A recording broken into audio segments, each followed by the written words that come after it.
YouTube, how the heck you doing? This is Corey here with Watcher of Realms. We are back with another one. This is against Mad. So we went ahead and went against Immortal Elite, which is obviously the best guild in the game. So we have a couple of attacks to go through. We didn't do the best. I mean, we were close to like a 3-2. I just messed up a couple times on some certain things. And then also just got caught in some really unlucky RNG.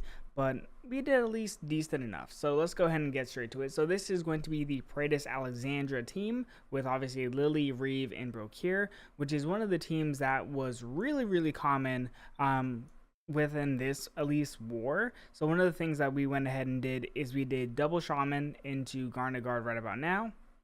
And the whole purpose of that is the Shaman should go ahead and proc the Lily shield on Brokir. And then this Garnet Guard should get about 3 hits on the Praetus here. So here's the first hit and inflicts the burning. And then he's down. So we actually get a little bit lucky. We don't even need to go ahead and force out the Lily. We just basically insta-proc out the Praetus. Once this happens, we only have to really deal with 2 main sources of damage from there on out. It's really just the Alexandra and then the Reeve. Now Reeve isn't really known for his damage, so we're really just going to go ahead and drop these double shadow casters here, and we're really just banking on the shadow casters dealing enough damage to go ahead and take out the Brokir. And then we're also going to stack a healer on top just to really make sure that they are having enough sustain so they don't die, because the win condition is these units going ahead and taking out the Brokir. And so we're going to go ahead and just stack the healer here. And then now that the tank Brokir is down, we have a lot of options, right? Because now Reeve is down as well. Alexandra should go ahead and pretty much deal with these Shadowcasters, or at least one of them, because of how her passive and her ultimate work. And then what we should go ahead and do, actually it looks like we go ahead and just kind of win out. No, there we go. So we go ahead and we drop the Garnet Guard and the healer. The whole purpose of this is we want the healer to go ahead and keep this Garnet Guard alive long enough to go ahead and just get 1 hit on Alexandra. If that goes ahead and happens, we pretty much go ahead and win this. And there we go. Now that Alexandra's down, we are able to just drop the double dogs, and we pretty much win. This was all just hinging on the fact that this Alexandra didn't appear to be A3, which in the next attack, we actually go ahead and see the difference in which Lady Alexandra decides to take no hostages and just kind of wipes us out. So this is that run here. Now this is the Lady Alexandra A3. Now what happens is we pretty much tried to do the exact same thing, but a couple unlucky things happen. The first thing is Brokir refuses to go ahead and force the Lily passive. So we go ahead and drop the Chaos Shaman and the Garnet Guard, just like how we did before. And watch this, right? They're hitting the Brokir, they start burning him, but he does not go ahead and proc the shield. He doesn't get low enough. He gets close, but not close enough. And then the Garnet Guard has gone ahead and hit the Praetus. And this is where things get a little bit mixy, right? Because we didn't go ahead and force the Brokir shield. We're really banking on, not the shield, where we didn't go ahead and force the Lily ultimate. So we're really banking on the Shadowcasters going ahead and taking out Brokir through his shield and through his ultimate. And it's just not that likely going to happen. We go ahead and drop the healer like we did in the previous run as well. But Lady Alexandra basically just starts to chunk out the units here, right? So our Shadowcasters are already a bit low. And what happens here is even though they're dealing enough damage to the Brokir, they're not dealing enough to go ahead and just take him out all the way. So we go ahead and force a shield, but watch this, right? Lady Alex is already going ahead and starting to deal with our Shadowcasters, and they're not getting enough sustain to go ahead and deal with Brokir. Because Brokir was basically in his shield the entire time here, and we just needed a little bit more sustain. Truth be told, I feel like this run probably works if I went ahead and dropped a second healer down the line, because then the healer would have probably gone ahead and given them enough sustain just so that Brokir didn't tank them long enough. So once that kind of happens, right, we're kind of in this really weird position where there's not enough damage dealers and just no real win condition. So we just kind of forfeit this. Basically, we go ahead and drop the healer, we drop the dogs. It's not going to win, and yeah. It really just comes down to if I drop the healer, probably had a better chance of going ahead and winning, but then it would have been a little bit difficult to go ahead and close out the map because we're really just banking on that final Garnet Guard like we did in the previous match, going ahead and kind of clutching up for us. So not the best of luck with that. Now this one is just incredibly unlucky. I can't even begin to explain how unlucky this is. So let's just kind of see what happens. Now this is a Cyrus team with Anora. So one of the typical things you go ahead and do is you kind of fly over Cyrus teams at least a little bit. You want to go ahead and at least proc the skeleton a little bit low. So we go ahead and we drop the mage, right? Just one singular mage. Now the next step is we're going to go ahead and let this mage proc out all the ultimates from the Anora, from the Ymrit, and then we should be good to go ahead and drop double lightning guards. So all this is correct so far. This is perfectly fine. We've gone ahead and forced out the ultimates that we wanted to force out. We drop double lightning guards. And here's the issue, right?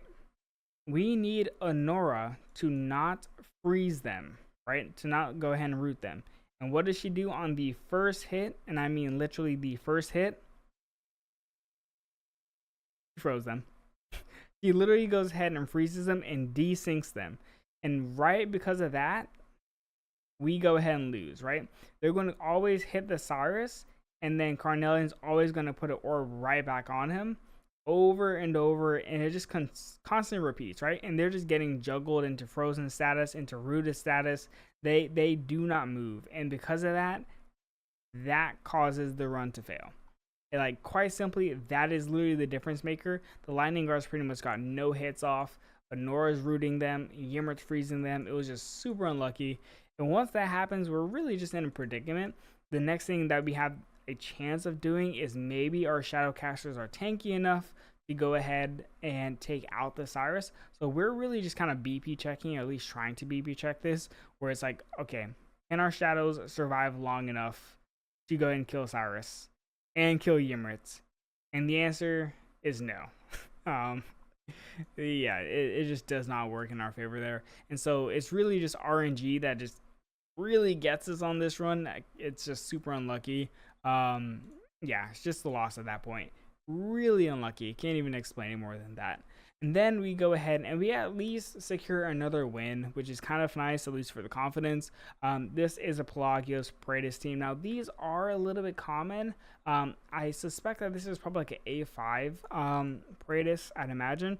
But the whole purpose of the Pelagios team is basically just CC chain everybody, and then also Beelzebub's here, right? So just CC chain everybody, have Praetus tank long enough to where he can deal with all the units that are stacking up, and that's what they're really going for. Now, what we do is we go ahead and drop the Chaos Shaman, Garnet, Chaos Shaman in a really particular order, so that the Garnet Guard is pretty much always going ahead and in that it has that burning status. Now, once we go ahead and do this, we go and force out the burning on Praetus.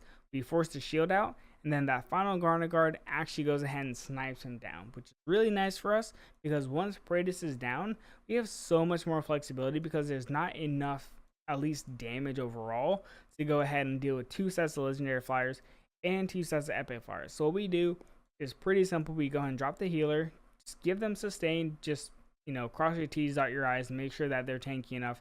And we just let the Legendary Flyers kind of fall through the map here, go through, carry through, and then also we go ahead and drop the Epic Flyers as well, just to really make sure that we go ahead and secure the dub and have these Legendary Flyers take out all the other units.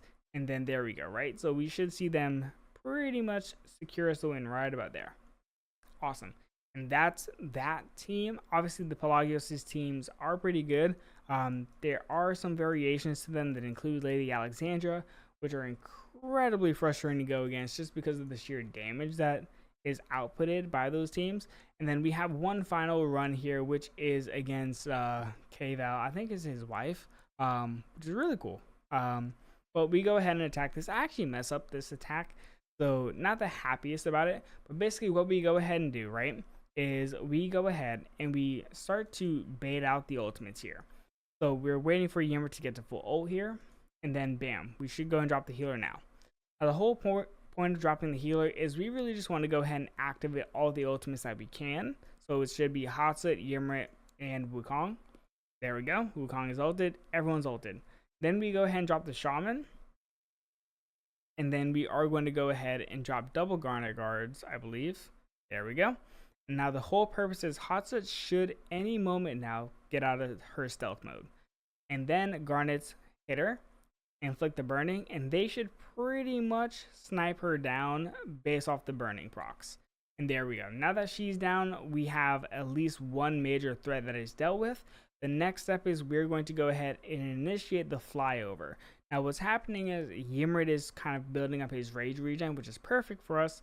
And then now that this shaman is down, we're going to go ahead and drop a healer now in about a couple seconds here. Speed this up. Healer should be dropped right about now. And the whole purpose is we want to go ahead and once again trigger the Ymrit ult. Now that this is going to get triggered, we have a healer that's here that's going to go ahead and give sustain to the legendary flyers, which we're going to go and drop right about now.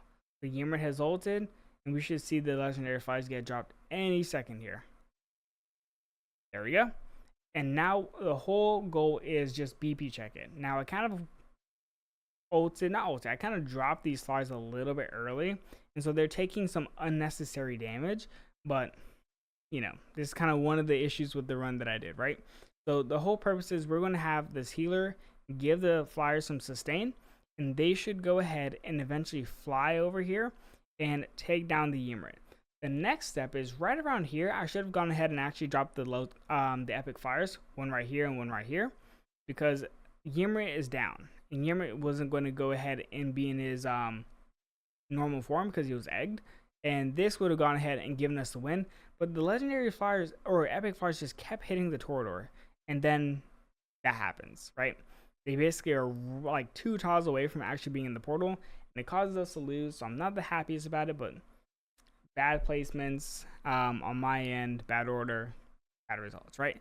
Anyways, those are the attacks against Mad. Obviously, GG's to them.